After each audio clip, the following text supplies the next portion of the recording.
नमस्कार, मैं हूं अंकुर और आप देख रहे हैं सत्यहिंदी.com। सत्य हिंदी की खबरें शुरू करें उससे पहले आपको यह बता दें, जैसा कि आपको पता भी होगा कि सत्य हिंदी का ऐप आ चुका है और उसको डाउनलोड करने के लिए आपको इस वीडियो के डिस्क्रिप्शन में जाना होगा। इस ऐप को आप गूगल प्ले स्टोर से भी डाउनलोड कर सकते हैं।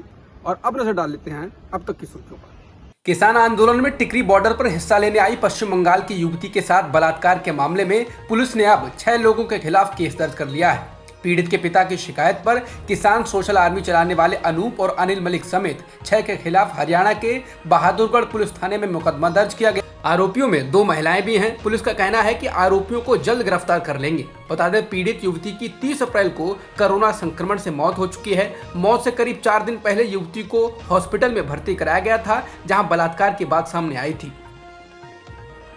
कोरोना संकट से जूझ रहे उत्तर प्रदेश में सरकार की ओर से हालात के सामान्य होने के दावों के बीच बरेली से सांसद और केंद्रीय मंत्री संतोष गंगवार के एक पत्र से खलबली का माहौल है। गंगवार ने मुख्यमंत्री योगी आदित्यनाथ को पत्र लिखकर कहा है कि बरेली में ऑक्सीजन की कमी है और वेंटिलेटर सहित कई चिकित्सा उपकरणों की कालाबाजारी हो रही है। गंगवार ने पत्र में लिखा है कि स्वास्थ्य विभाग के अफसर फोन नहीं उठाते हैं, जिससे कोरोना के मरीजों के लिए हालात मुश्किल बनते जा रहे हैं। उन्होंने लिखा कि बरेली के अस्पतालों में ऑक्सीजन प्लांट्स और कोरोना के मरीजों को रेफर किए जाने की प्रक्रिया को और सरल बनाए जाने की जरूरत है।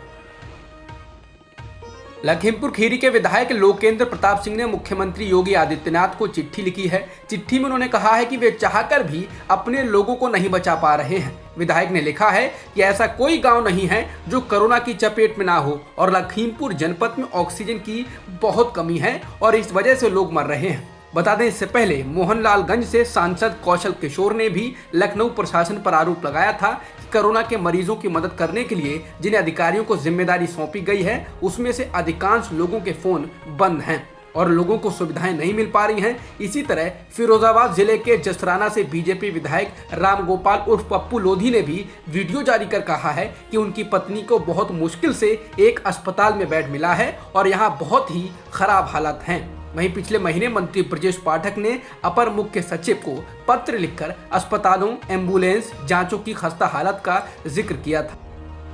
उत्तर प्रदेश में बिगड़ चुके हालात को देखते हुए अब योगी सरकार सख्ती बरत रही है। अब योगी सरकार ने अंतर्राज्यीय और जिलों से जुड़ी सीमाओं पर आवाजाही पर सख्ती बढ़ा दी है। इसके बाद अब यूपी से लगी राजस्थान, मध्य प्रदेश और हरियाणा की सीमाओं पर बिना RT-PCR टेस्ट रिपोर्ट के किसी को भी नहीं आने दिया जा रहा है। रिपोर्ट के मुताबिक उत्तर प्रदेश की सीमाओं पर काफी लोग फंसे हुए हैं और लोगों की गाड़ियों को लौटाया जा रहा है। हालांकि जरूरी सामान लेकर आ रहे मालवाहक ट्रकों और सेना के वाहनों की आवाजाही जारी है।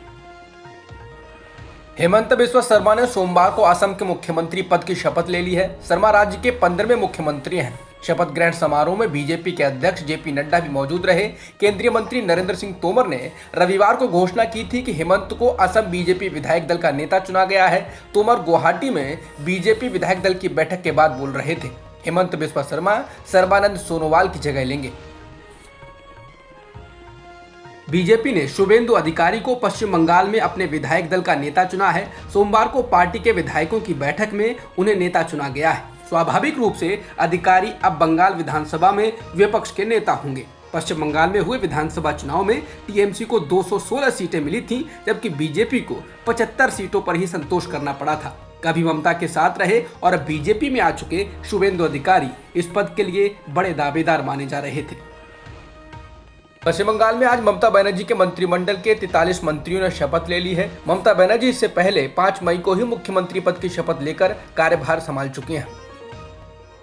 पश्चिम बंगाल में राज्यपाल और ममता सरकार के बीच चल रही कलह थमने का नाम नहीं ले रही है। इस कलह में नया घटनाक्रम ये हुआ है कि राज्यपाल जगदीप धनखड़ ने नारद घोटाला मामले में जांच एजेंसी CBI को तृणमूल कांग्रेस के कुछ नेताओं के खिलाफ मुकदमा चलाने की अनुमति दे दी है। इन नेताओं में TMC के 2 नेता सोमवार को ममता मंत्रिमंडल के होने वाले विस्तार में मंत्री पद की शपथ लेंगे। इन नेताओं के नाम सुब्रत मुखर्जी और फिरहाद हाकिम हैं। बाकी 2 नेताओं के नाम सोवन चैटर्जी और मदन मित्रा हैं। इन सभी को नारदा मामले में रिश्वत लेते दिखाया गया था। कोरोना संकट के कारण कांग्रेस अध्यक्ष पद का चुनाव टल गया है। सोमवार को पहले ये खबर आई कि कांग्रेस आलाकमान ने ऐलान किया है कि 23 जून को पार्टी के अध्यक्ष पद के लिए चुनाव कराया जाएगा और इसके लिए 7 जून तक नामांकन किए जा सकेंगे। पार्टी में फैसले लेने वाली सर्वोच्च संस्था कांग्रेस कार्य समिति की बैठक में यह फैसला लिया गया, लेकिन थोड़ी ही देर बाद खबर आई कि CWC के अधिकांश सदस्यों ने इसका विरोध किया और उसके बाद जून में अध्यक्ष पद पर चुनाव कराने का फैसला टालना पड़ा।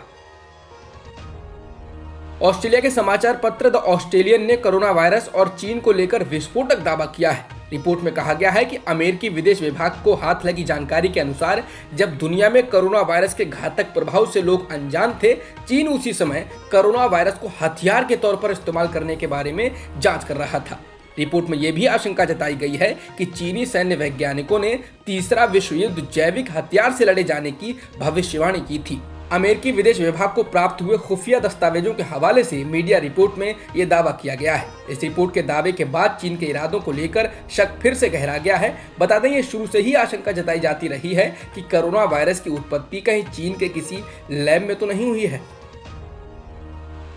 कोरोना संकट के इस भयावह दौर में सेंट्रल विस्टा के निर्माण पर अंतरिम रोक लगाने की मांग वाली याचिका पर कल सुनवाई करने के लिए दिल्ली हाईकोर्ट ने सहमति जता दी है। इससे पहले हाईकोर्ट ने इस मामले को 17 मई को सुनवाई करने के लिए सुप्रीम कोर्ट ने सोमवार को कंट्रोल रूम के सर्वर डाउन होने के कारण कोविड-19 पर स्वतः संज्ञान संबंधित मुद्दों पर होने वाली सुनवाई को गुरुवार तक के लिए स्थगित कर दिया है। Justice DY Chandrachud, justice L Nageswara Rao और जस्टिस S रविंद्र भट्ट की खंडपीठ सुबह 11 बजे इस मामले पर सुनवाई करने वाली थी, लेकिन कनेक्टिविटी मुद्दों के कारण बेंच को कार्यवाही से हटा दिया गया। बाद में तकनीकी समस्याओं के कारण बाकी कोर्ट ने भी मामले को आगे बढ़ा दिया। भारत में पिछले एक दिन में 3,66,000 से अधिक कोरोना संक्रमण के नए मामले दर्ज किए गए हैं और 3,754 लोगों की जान गई है। इसके अलावा 3,53,818 लोग ठीक होकर घर भी लौटे हैं। स्वास्थ्य विभाग के अनुसार देश में कुल 2,26,62,000 से अधिक कोरोना संक्रमण के मामले हैं और अभी तक कुल 2,46,000 से अधिक लोगों की मौत हो चुकी है। इसके अलावा सक्रिय मामले 37,45,000 से अधिक हैं। हैदराबाद के एक सरकारी अस्पताल में 7 कोरोना मरीजों की मौत ऑक्सीजन की सप्लाई में बाधा पहुंचने के कारण हो गई। दरअसल अस्पताल को भेजे गए ऑक्सीजन टैंकर रास्ता भूल गए, जिसके कारण अस्पताल में ऑक्सीजन पहुंचने में देरी हो गई और 7 मरीजों की जान चली गई। केंद्र सरकार ने अपनी कोविड टीकाकरण नीति का सुप्रीम कोर्ट में एक हलफनामा दायर कर बचाव किया है। रविवार की देर रात सुप्रीम कोर्ट में दाखिल किए गए हलफनामे में केंद्र ने न्यायिक हस्तक्षेप के विरोध में लिखा है और कहा है कि अति उत्साही, हालांकि अच्छे अर्थ में, हस्तक्षेप से अप्रत्याशित और अनपेक्षित परिणाम हो सकते हैं। केंद्र ने कहा कि एक वैश्विक महामारी में जहां राष्ट्र की प्रतिक्रिया और रणनीति पूरी तरह से विशेषज्ञ चिकित्सा और वैज्ञानिक राय से प्रेरित होती है, वहां न्यायिक हस्तक्षेप के लिए बहुत कम जगह है। इसके अलावा केंद्र ने वैक्सीन की दरों को भी उचित बताया है। अब तक की खबरों में इतना ही। बाकी खबरों के लिए बने रहिए सत्यहिंदी.com के साथ।